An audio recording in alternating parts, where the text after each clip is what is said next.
Rima was 13. Kaizuke was 13. And Naoko was 15 years old. All three died the same way: suicide.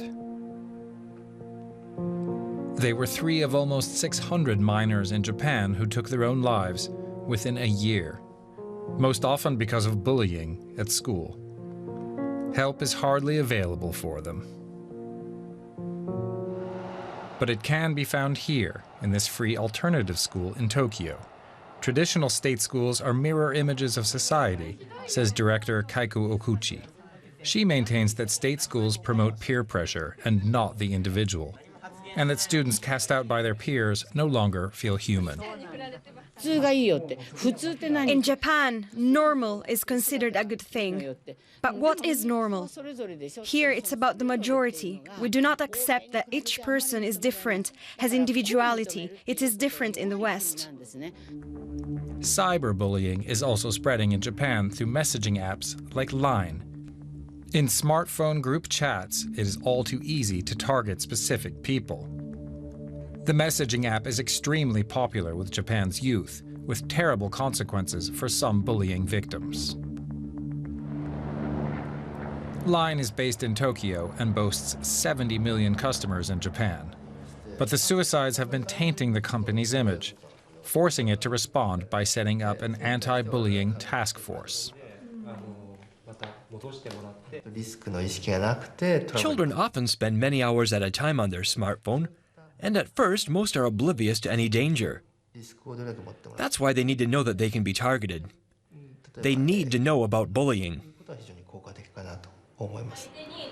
Line employees lead discussions on moral and ethical questions, as well as messaging guidelines, in some 2,000 classrooms a year. But with hundreds of thousands of cases of school bullying being reported every year, a third of them online, more awareness is needed. Many people feel hurt when people talk behind their backs.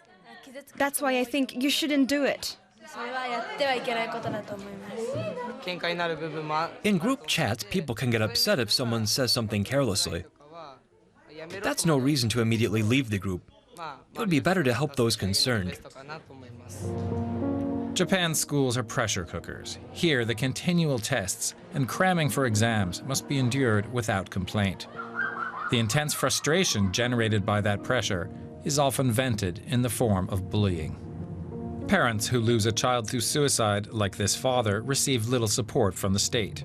Raising one's voice can result in being called a troublemaker in this group-oriented society.